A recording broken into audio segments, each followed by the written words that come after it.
Selamat datang di channel kami. Di sini kami akan membawa Anda menjelajahi cerita-cerita menarik dan penuh misteri dari berbagai penjuru dunia. Bersiaplah untuk merasakan ketegangan dan keajaiban dalam setiap kisah yang kami sajikan. Jangan lupa untuk like, komen, dan subscribe agar Anda tidak ketinggalan cerita seru lainnya. Mari kita mulai petualangan kita hari ini. Pernahkah kalian mendengar kisah tentang sebuah arisan yang menawarkan lebih dari sekadar uang dan hadiah? Arisan ini bukanlah arisan biasa, melainkan arisan maut, sebuah komunitas rahasia yang menjanjikan kekayaan dan kemewahan tanpa batas. Dengan satu syarat mengerikan, perjanjian gaib. Di balik senyum hangat dan gaya hidup mewah, para anggota arisan ini menyimpan rahasia gelap, rahasia yang menuntut ritual-ritual gaib demi menjaga kekayaan mereka tetap mengalir. Namun, kegagalan dalam menjalankan ritual ini bisa membawa bencana yang tak terbayangkan, teror dari dunia gaib yang terus membayangi mereka, dan bahkan bisa mengorbankan nyawa. Inilah kisah Maya, seorang ibu rumah tangga yang awalnya hanya ingin mencari kebahagiaan bagi keluarganya. Tergiur oleh iming-iming kemewahan, ia bergabung dengan arisan ini, tanpa mengetahui bahwa pilihannya ini akan membawanya pada kehidupan yang penuh kengerian. Maya bukan sekadar tokoh utama dalam cerita ini. Ia adalah sosok yang mewakili rasa penasaran dan ambisi kita semua, tentang apa yang akan kita lakukan jika diberikan kesempatan untuk hidup dalam kekayaan yang tak terbatas. Namun, seiring berjalannya waktu, Maya mulai melihat sisi gelap dari perjanjian yang telah ia buat. Satu persatu anggota arisan mulai mendapat teror mengerikan, kehilangan harta benda, dan bahkan menghadapi kematian yang tragis. Maya menyadari, tak ada jalan keluar yang mudah dari perjanjian ini. Akankah Maya berhasil melepaskan diri dari jeratan gaib ini? Atau haruskah ia kehilangan segalanya, termasuk kebahagiaan dan ketenangan yang pernah ia miliki? Sebelum kita lanjutkan kisahnya, kami ingin mendengar dari kalian. Tulis di kolom komentar dari mana kalian berasal, dan kisah mistis apa yang pernah terjadi di sana agar nanti bisa kita bahas di video-video selanjutnya.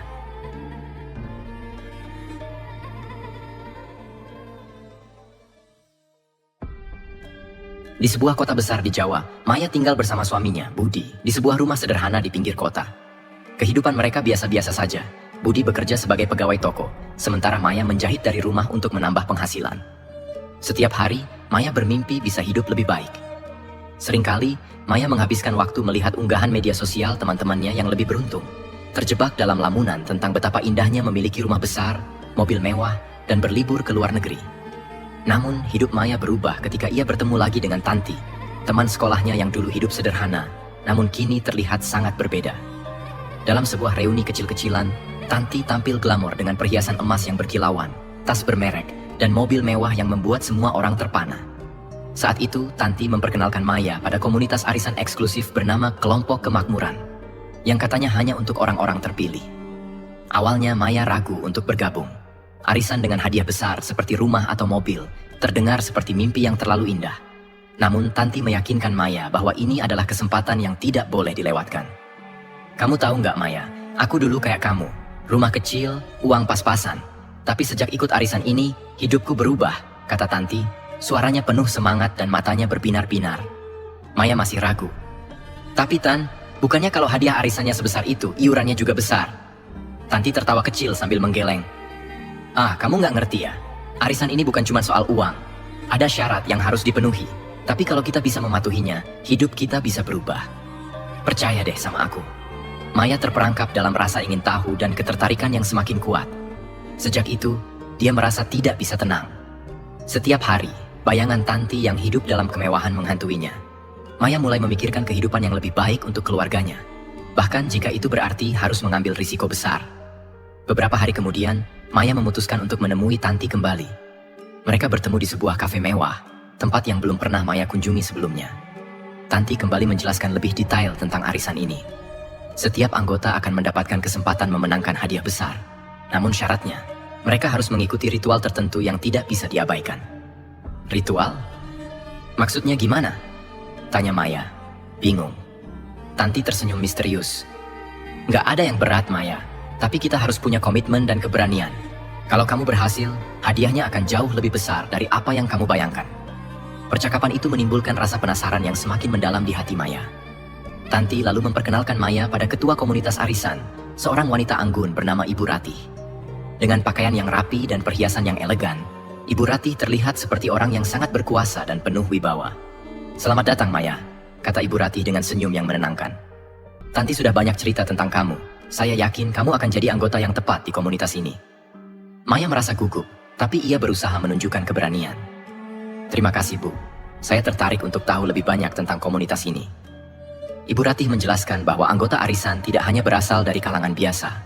Ada pebisnis, pejabat, dan bahkan selebriti yang bergabung. Semua orang di komunitas ini memiliki satu kesamaan. Mereka ingin lebih dari sekadar keberuntungan finansial biasa. Mereka ingin jaminan keberhasilan dan kemewahan seumur hidup. Setelah mendengar penjelasan itu, Maya semakin yakin bahwa ini adalah jalannya menuju kehidupan yang lebih baik. Sebelum pertemuan itu berakhir, Ibu Ratih memberikan sebuah benda kecil pada Maya. Sebuah cincin dengan batu hitam mengkilap. Cincin ini adalah tanda bahwa kamu diterima di komunitas kita. Jaga baik-baik dan kenakan selalu saat menghadiri pertemuan arisan. Ingat, hanya ada satu aturan di sini. Jangan pernah mengabaikan ritual. Maya memandang cincin itu dengan perasaan campur aduk. Tanti, yang melihat kebingungan di wajah Maya, menggenggam tangannya dan tersenyum. Selamat datang di kelompok kemakmuran, Maya. Kita akan melewati ini bersama. Sepulangnya dari pertemuan itu, Maya menunjukkan cincin tersebut pada suaminya, Budi. Namun Budi merasa curiga dan tidak nyaman. Kamu yakin ini aman, Maya? Kedengarannya agak aneh. Maya menatap Budi dengan serius. Kita butuh uang, Budi. Kalau ada cara untuk memperbaiki hidup kita, kenapa tidak kita coba? Lihat Tanti, dia sekarang hidup enak. Budi hanya bisa menghela napas panjang.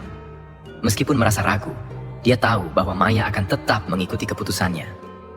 Beberapa minggu berlalu, dan pertemuan pertama arisan pun dimulai. Di sebuah gedung besar yang megah, Maya memasuki ruangan yang penuh dengan orang-orang berpakaian mewah. Dia merasa gugup dan canggung, namun berusaha menyesuaikan diri.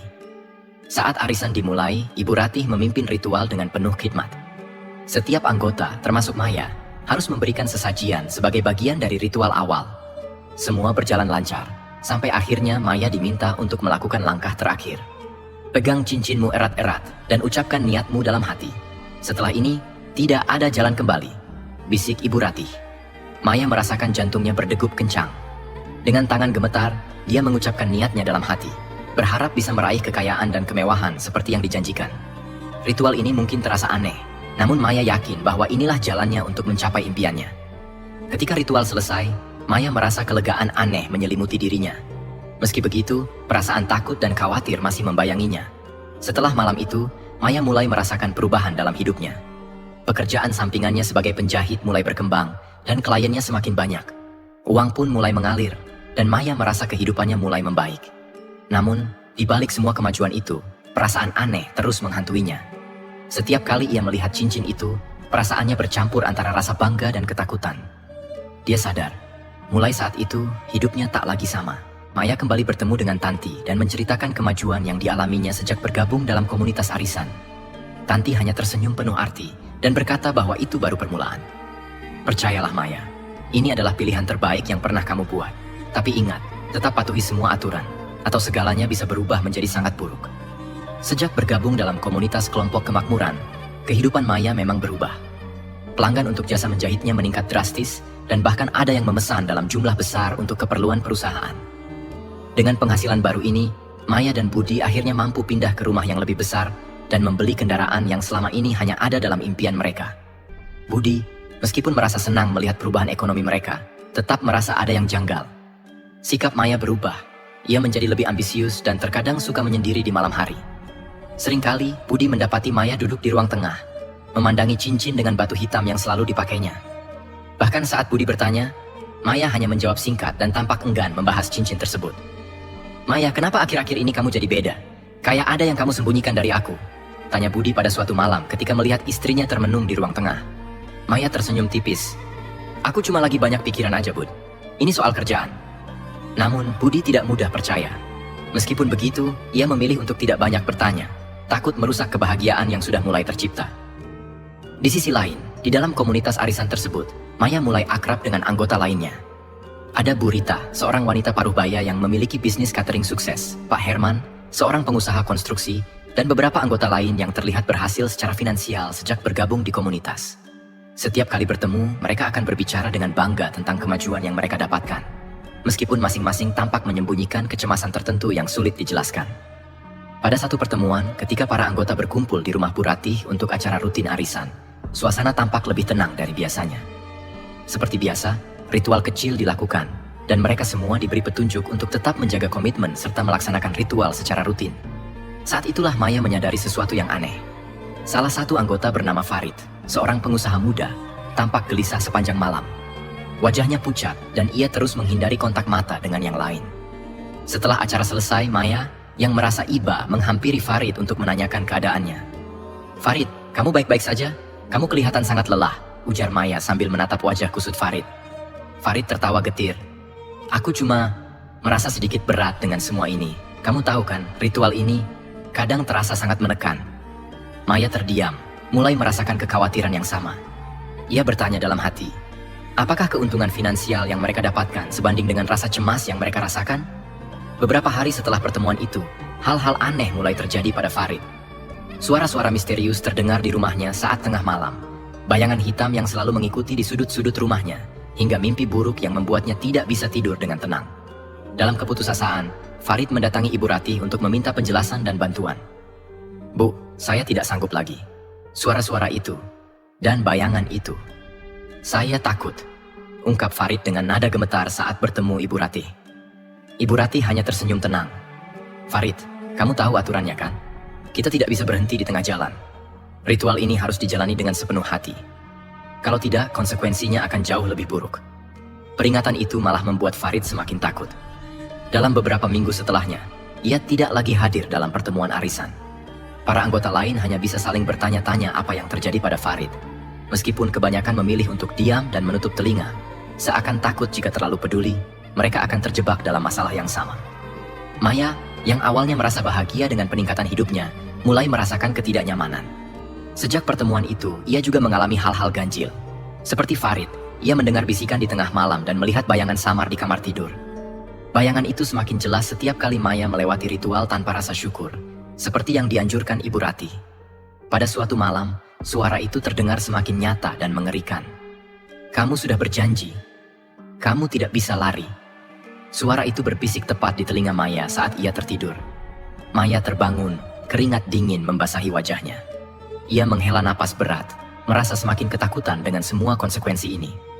Budi yang terbangun karena suara Maya mencoba menenangkannya, meskipun ia sendiri merasa tak berdaya melihat kondisi istrinya yang semakin tidak menentu. Di sisi lain, Bu Rita, yang sudah lebih lama berada di komunitas ini, juga mulai merasakan dampak dari keikutsertaannya. Wanita paruh baya ini awalnya hidup dengan bahagia bersama anak-anaknya. Namun sejak beberapa bulan terakhir, anak-anaknya sering jatuh sakit tanpa sebab yang jelas. Bu Rita mulai mempertanyakan, apakah ini harga yang harus dibayar untuk kekayaan yang ia dapatkan? Saat pertemuan berikutnya, situasi di komunitas semakin tegang. Beberapa anggota memilih untuk berdiam diri dan tidak banyak berbicara. Tatapan mata mereka dipenuhi kecemasan yang tak terucapkan, seakan-akan mereka semua menyimpan ketakutan yang sama. Maya, yang merasa tidak nyaman dengan semua perasaan ini, memberanikan diri untuk bertanya pada Tanti tentang apa yang sebenarnya terjadi pada komunitas ini. "Tanti, sebenarnya apa yang sedang kita hadapi ini?" "Semua orang tampak ketakutan," tanya Maya dengan nada mendesak. Tanti menghela napas panjang. "Maya, aku juga tidak sepenuhnya tahu. Tapi satu yang pasti, semua ini ada harganya. Kita tidak bisa berharap untuk mendapatkan semuanya tanpa memberikan sesuatu sebagai gantinya." Pernyataan Tanti membuat Maya semakin gelisah. Di satu sisi, ia merasa terjebak dengan semua keuntungan yang telah ia dapatkan. Namun di sisi lain, ia juga merasakan ancaman besar yang terus mengintai. Saat Maya berusaha memahami situasinya, suara bisikan yang menghantui malamnya terdengar semakin jelas. Seringkali, suara itu memanggil namanya, seakan menuntut sesuatu yang belum ia berikan. Maya mulai bertanya-tanya apakah keputusan untuk bergabung dengan komunitas ini benar-benar keputusan yang tepat. Dia merasa semakin terperangkap dalam perjanjian gaib yang mengikatnya, dan setiap hari ia semakin dihantui oleh ketakutan bahwa teror gaib itu mungkin hanya permulaan dari harga yang harus ia bayar. Beberapa minggu berlalu sejak Maya mulai merasakan ketakutan yang terus menghantui hidupnya. Setiap malam, suara-suara aneh dan bayangan hitam seolah tidak ingin pergi. Kehidupannya yang semula tampak penuh keberuntungan, kini berubah menjadi teka-teki menakutkan yang seakan semakin menyempitkan dunia Maya.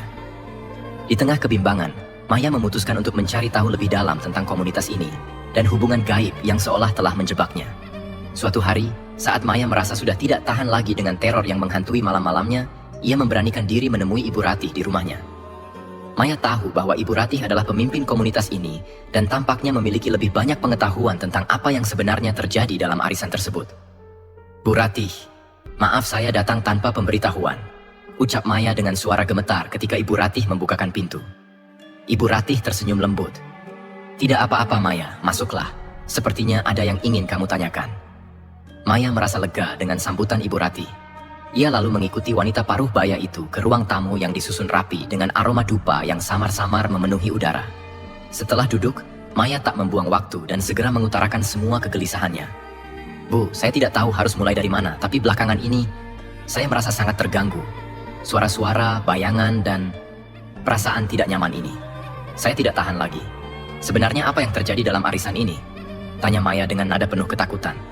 Ibu Ratih hanya menatap Maya sejenak, lalu menghela napas panjang.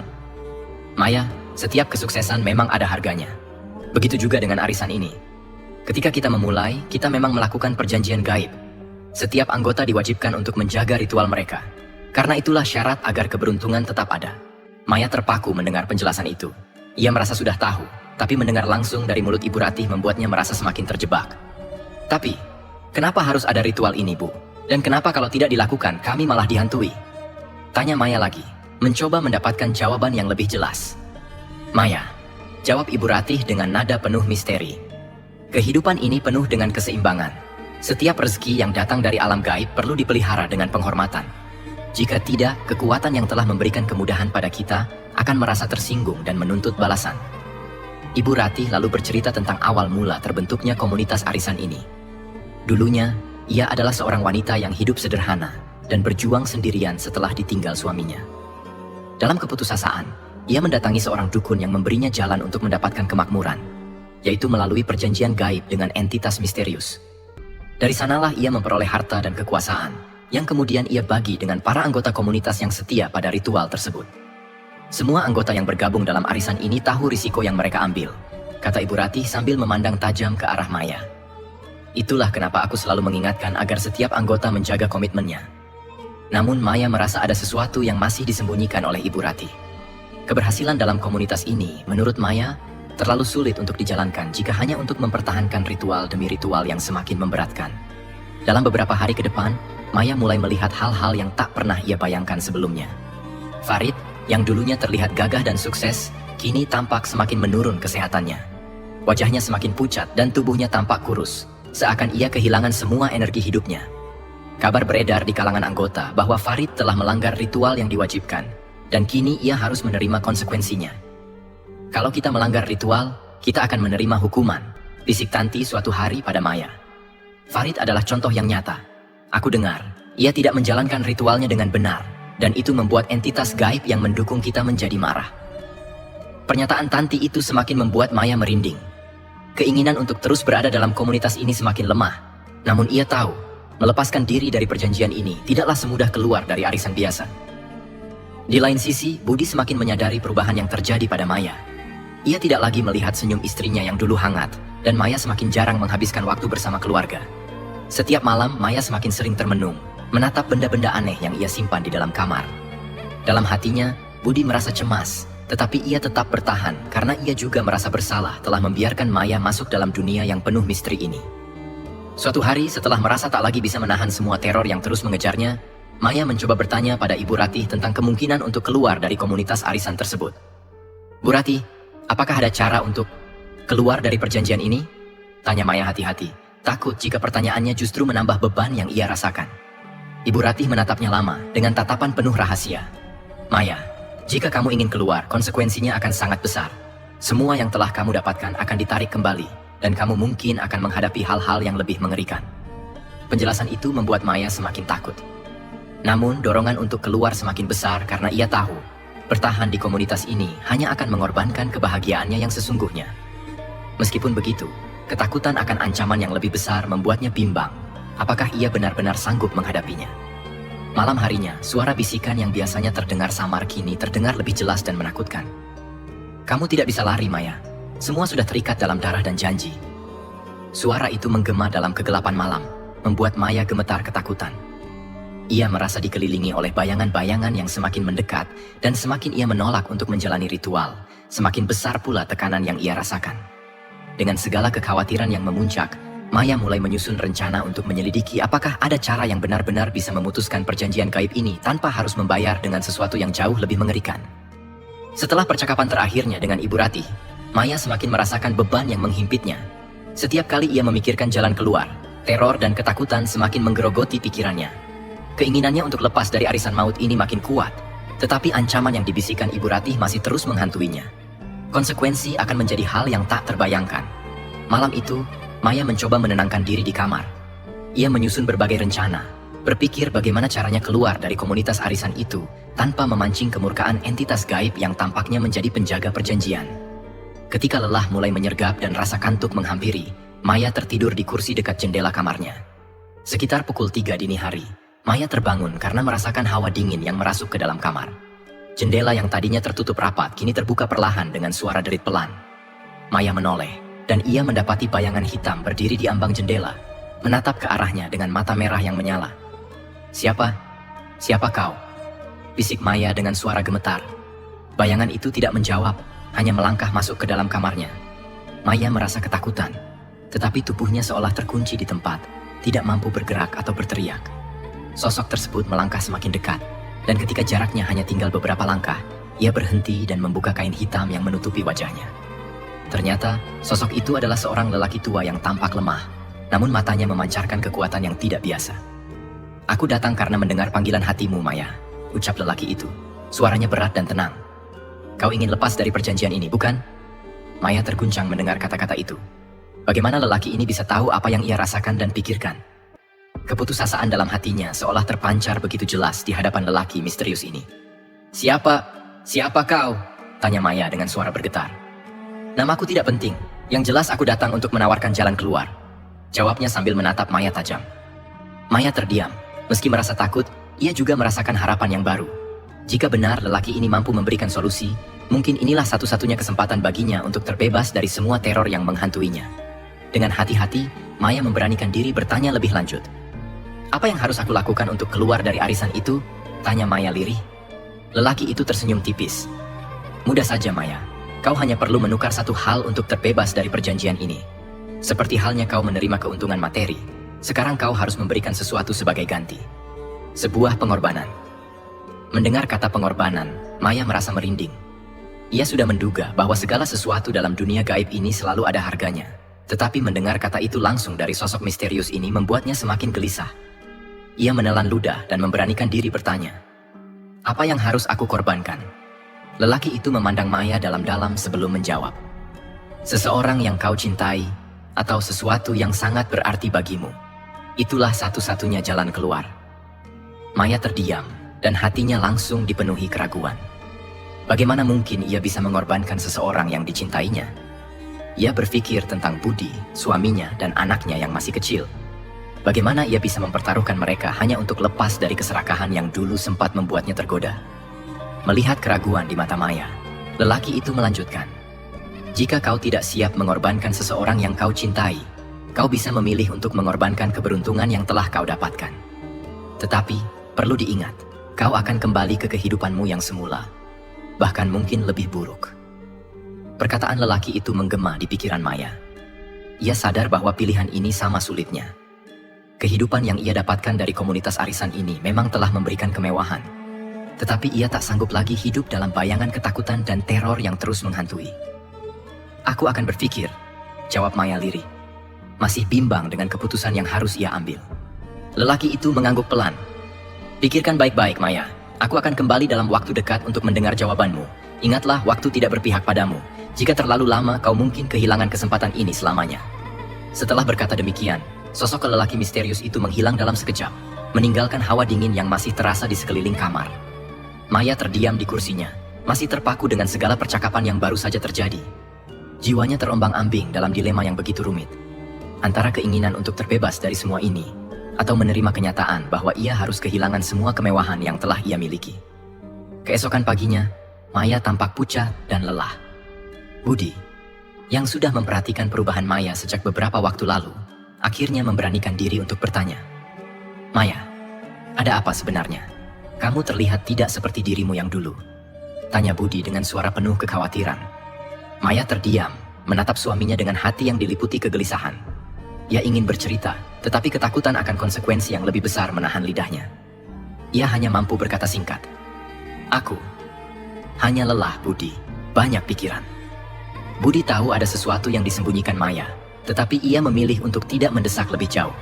Namun, dalam hati kecilnya, ia merasa Maya sedang terlibat dalam sesuatu yang sangat berbahaya.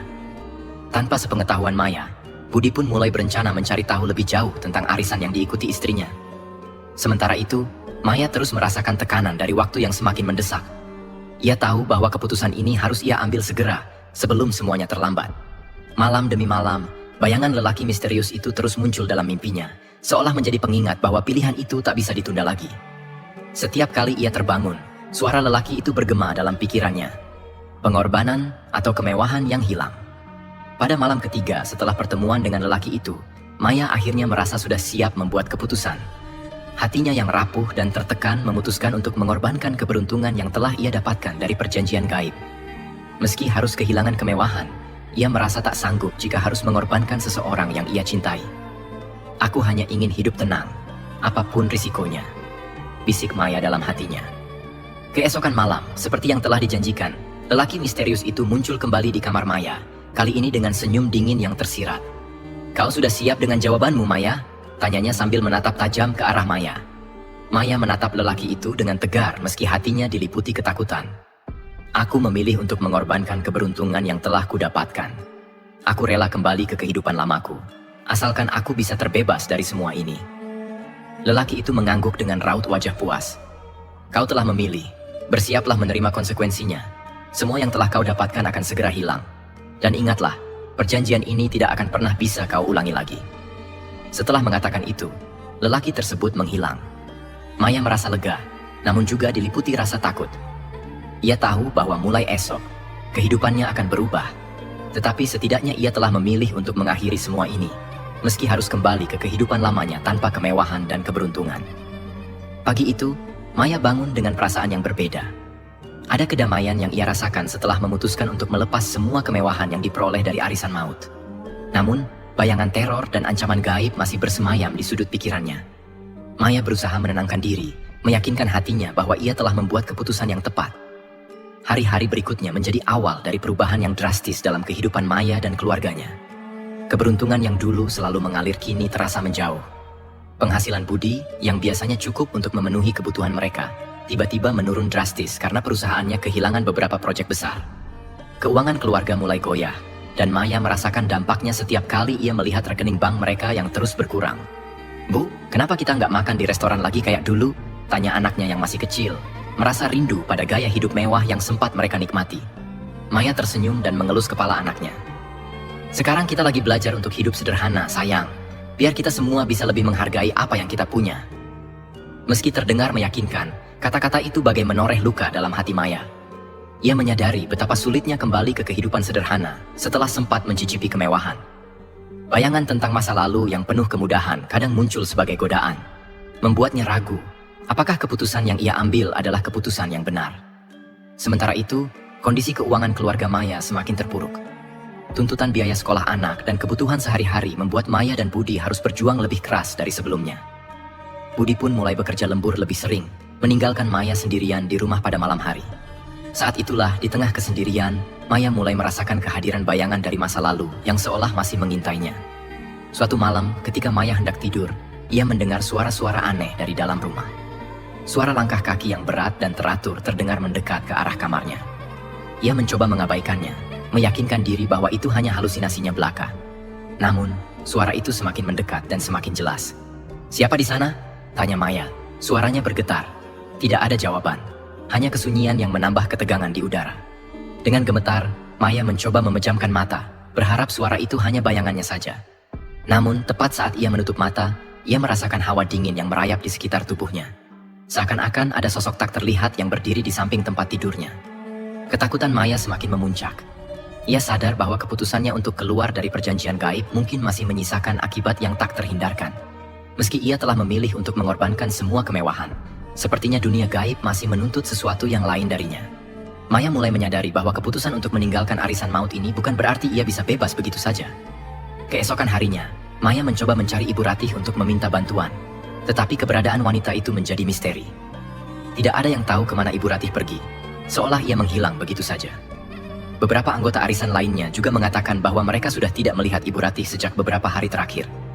Maya merasa cemas, karena Ibu Ratih adalah satu-satunya orang yang mungkin mengerti bagaimana menghentikan semua teror yang terus membayangi hidupnya. Dalam keputusasaan, Maya mulai mencari informasi tentang arisan maut dan perjanjian gaib yang pernah diikutinya. Ia mencoba menghubungi beberapa anggota arisan lain, tetapi kebanyakan dari mereka menolak berbicara tentang hal tersebut. Namun seorang anggota arisan, Sari, akhirnya bersedia berbicara setelah Maya terus mendesaknya. "Kita semua terjebak dalam perjanjian ini, Maya," kata Sari dengan nada penuh ketakutan saat mereka bertemu di sebuah kafe. "Tidak ada jalan keluar yang benar-benar bebas. Ibu Ratih adalah penjaga perjanjian itu. Tapi sejak dia hilang, kita semua semakin sering mengalami gangguan." Maya merasa jantungnya berdebar kencang. "Apa maksudmu, Sari? Apakah ini berarti teror ini akan terus berlanjut?" Sari mengangguk. "Kita semua diikat oleh sesuatu yang lebih besar dari sekadar arisan. Keberuntungan yang kita dapatkan tidak pernah gratis, Maya. Dan kini, tanpa penjaga perjanjian, kita mungkin harus menanggung konsekuensinya sendiri." Pembicaraan dengan Sari membuat Maya semakin takut. Ia pulang dengan perasaan tak menentu, bingung bagaimana caranya menghadapi ancaman yang tak terlihat ini. Malam itu, Maya berusaha untuk tidur, tetapi suara-suara aneh kembali terdengar. Ia merasakan ada sesuatu yang mengawasi dari sudut-sudut ruangan. Dalam ketakutan, Maya memutuskan untuk berdoa dan memohon perlindungan. Ia mulai menyadari bahwa mungkin ia perlu mendekatkan diri pada hal-hal yang lebih spiritual untuk melawan entitas gaib yang terus mengganggunya. Setiap malam, ia membaca doa-doa dengan harapan agar terhindar dari teror yang menghantuinya. Namun, meski Maya berusaha sekuat tenaga untuk tetap kuat, bayangan masa lalu terus muncul, seolah menuntut sesuatu darinya. Setiap kali ia berusaha melupakan, perasaan gelisah semakin menguat. Seiring waktu, Maya menyadari bahwa ada sesuatu yang tak beres dalam dirinya. Bukan hanya ketakutan, tetapi perasaan bersalah yang mulai merasuki jiwanya. Semua kemewahan yang ia nikmati dulu ternyata menyisakan luka batin yang dalam. Apakah ini hukuman yang harus kutanggung? Maya bertanya dalam hati, merasakan pergulatan batin yang makin besar. Kehidupan Maya berubah total sejak pertemuannya dengan lelaki misterius itu. Bayangan masa lalu terus menghantui, dan ia menyadari bahwa tidak mudah untuk benar-benar lepas dari perjanjian gaib. Dalam keputusasaan, Maya bertekad untuk mencari jalan keluar, apapun risikonya. Ia berencana mengunjungi seorang dukun terkenal di desa sebelah yang konon memiliki kemampuan mengusir pengaruh gaib. Meski Budi menentang idenya, Maya tetap pada keputusannya.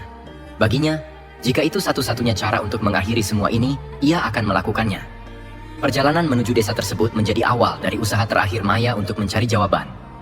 Setibanya di desa itu, Maya bertemu dengan dukun yang disebut-sebut sebagai ahli dalam menangani perjanjian gaib.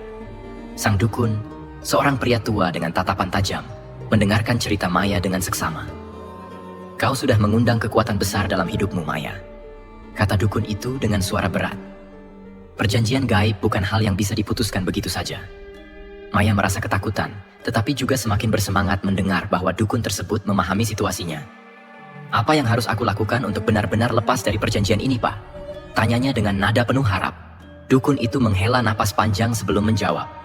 "Kau perlu melakukan sebuah ritual pembersihan diri dan meminta maaf pada alam gaib atas keserakahanmu. Tapi perlu diingat, ritual ini membutuhkan pengorbanan besar dan hasilnya pun tidak pasti." Maya terdiam, merenungkan kata-kata dukun tersebut. Jalan keluar ini terdengar lebih berat dari yang ia bayangkan. Tetapi jika itu satu-satunya cara untuk menghentikan semua teror dan bayangan masa lalu yang menghantuinya, ia siap mengambil risiko. Pagi itu, Maya duduk dengan penuh kecemasan di depan dukun tua yang akan memandunya melakukan ritual penghapusan. Dukun itu, Pak Sanjaya, menjelaskan bahwa ritual ini bukan sekadar permintaan maaf biasa. Ritual tersebut membutuhkan pengorbanan dan keberanian, karena hanya dengan membersihkan batin dan jiwa secara total, Maya bisa terlepas dari perjanjian gaib yang telah mencengkeram hidupnya. "Ritual ini akan menghubungkanmu dengan alam gaib secara langsung, Maya," ucap Pak Sanjaya dengan suara dalam. "Kau harus siap menghadapi segala macam cobaan dan bisikan yang mungkin mengganggumu." Maya merasa cemas, tetapi tekadnya semakin kuat. Ia tahu, jika ia tidak menyelesaikan ini, teror gaib yang menghantui keluarganya tidak akan pernah berakhir. Dalam hatinya, Maya juga merasa bahwa ritual ini adalah caranya untuk menebus semua dosa dan kesalahan yang ia lakukan demi mengejar kekayaan. Pak Sanjaya memberikan daftar benda-benda yang harus dipersiapkan untuk ritual, seperti kemenyan, bunga 7 rupa, dan kain putih, serta segelas air dari 7 sumur berbeda. Setelah semuanya siap, Maya mengikuti Pak Sanjaya menuju sebuah tempat yang disebut sebagai Watu Kunci, sebuah situs batu keramat di tepi desa yang dipercaya sebagai pintu menuju alam gaib. Langit tampak kelabu ketika mereka tiba di sana, seolah alam merasakan aura mencekam yang akan segera terjadi. Pak Sanjaya mulai menyalakan kemenyan, dan bau khasnya menyebar di udara, memberikan suasana yang semakin misterius. Ia menaburkan bunga 7 rupa di sekitar tempat ritual, dan membacakan mantra-mantra dalam bahasa Jawa kuno yang terdengar asing dan mendalam. Setelah itu, ia meminta Maya duduk di tengah lingkaran yang telah digambar menggunakan abu hitam. Sekarang pejamkan matamu, Maya. Fokus pada niatmu untuk melepaskan diri dari perjanjian itu, kata Pak Sanjaya dengan suara yang hampir berbisik. Maya memejamkan mata, berusaha memusatkan pikirannya. Namun, seiring dengan mantra yang diucapkan Pak Sanjaya, ia mulai merasakan kehadiran sesuatu yang tidak biasa. Hawa dingin merayap di sekeliling tubuhnya, membuat bulu kuduknya meremang. Ia mulai mendengar bisikan-bisikan halus yang mengganggu konsentrasinya. Bisikan itu terdengar samar, tetapi jelas. Suara-suara itu berbisik penuh kemarahan, menyebutkan dosa-dosa masa lalunya, menggoda dan menakut-nakutinya. Maya mengeraskan hati, berusaha untuk tidak terpengaruh oleh bisikan itu. Dalam benaknya, ia terus mengulang tekad untuk lepas dari segala kemewahan gaib yang pernah ia terima. Ketika mantra semakin intens, Maya merasa seolah terseret ke dalam dimensi lain. Ruang di sekelilingnya terasa melar, dan suara di sekitarnya semakin jelas, seperti sedang berbicara langsung di dalam kepalanya. Maya, bisik salah satu suara yang terdengar familiar, suara yang selalu menghantuinya dalam mimpi buruk. Apa kau siap kehilangan semuanya? Aku siap, jawab Maya dengan tegas, meskipun suaranya bergetar. Tiba-tiba sosok-sosok bayangan muncul di sekelilingnya. Mereka tampak mengerikan, sosok-sosok tinggi dengan wajah menyeramkan yang mengenakan pakaian tradisional. Mereka menatap Maya dengan tajam, seolah menuntut kejelasan niatnya. Pak Sanjaya melanjutkan mantra dengan suara lebih keras, memerintahkan para makhluk gaib itu untuk pergi. Namun tampaknya makhluk-makhluk tersebut tidak berniat untuk melepaskan Maya begitu saja. Salah satu sosok mendekat, memandang Maya dari jarak yang sangat dekat, membuat jantungnya berdegup semakin kencang.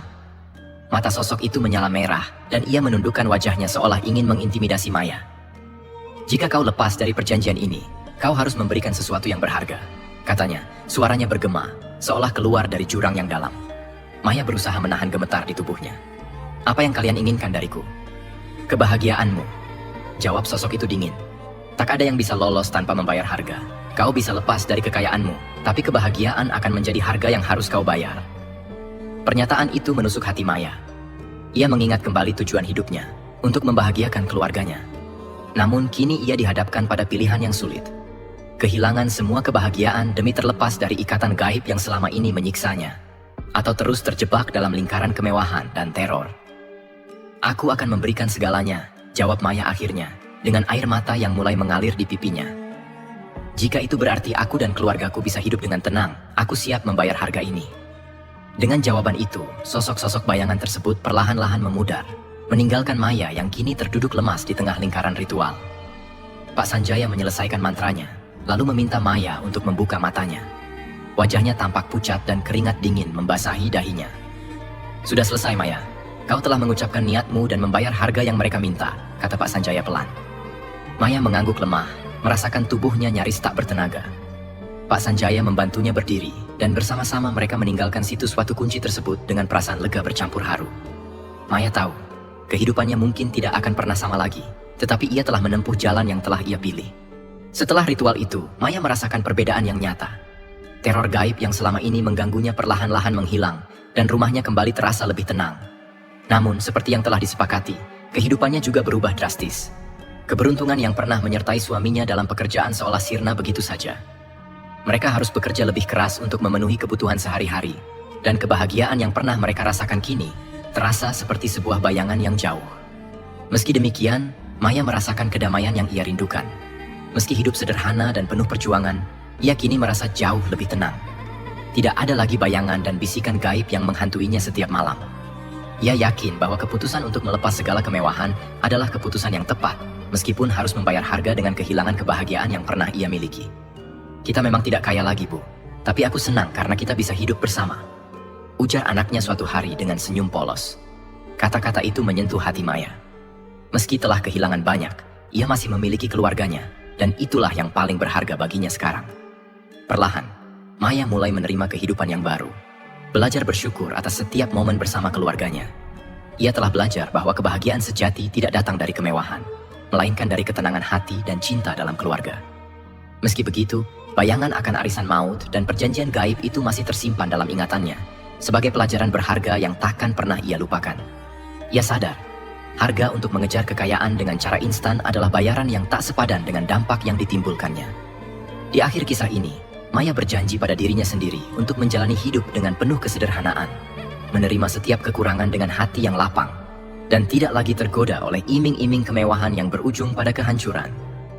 Kisah arisan maut, harta mewah dengan perjanjian gaib antar anggota, bukan sekadar cerita tentang kekayaan dan kemewahan, tetapi juga menjadi peringatan bagi kita semua tentang betapa besarnya harga yang harus dibayar ketika ambisi dan ketamakan menguasai hati manusia.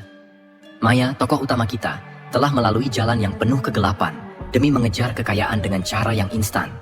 Namun, jalan pintas itu tidak memberikannya kebahagiaan sejati, melainkan membawa kehancuran, ketakutan, dan perpisahan. Pada akhirnya, Maya berhasil melepaskan diri dari jeratan gaib itu, tetapi tidak tanpa pengorbanan besar. Kebahagiaan dan kenyamanan hidup yang ia impikan harus ditukar dengan kesederhanaan dan ketenangan yang hanya bisa diperoleh dengan menjalani hidup yang jujur dan ikhlas. Kisah Maya memberi kita pelajaran bahwa tidak ada kekayaan yang sepadan dengan kehilangan kebahagiaan dan ketenangan dalam hidup. Kekayaan yang datang dari jalan gaib, cepat atau lambat, selalu menyisakan harga yang harus dibayar dengan jiwa dan rasa damai yang tak ternilai. Semoga kisah ini bisa mengingatkan kita untuk selalu waspada dan tidak tergoda oleh kemewahan yang datang dengan cara yang tidak benar. Kebahagiaan sejati adalah hidup yang damai, yang diperoleh dari usaha yang halal dan doa yang tulus. Karena dalam kehidupan, seringkali yang tampak menggiurkan tidak selalu memberikan ketenangan. Ingatlah, kekayaan sejati bukan hanya soal harta, tapi juga soal ketenangan jiwa dan kebahagiaan yang abadi. Terima kasih telah menyaksikan kisah ini di channel kami. Jangan lupa untuk like, subscribe, dan nyalakan lonceng notifikasi agar Anda tidak ketinggalan cerita-cerita menarik lainnya. Sampai jumpa di cerita berikutnya, dan tetaplah bijak dalam setiap langkah hidup Anda.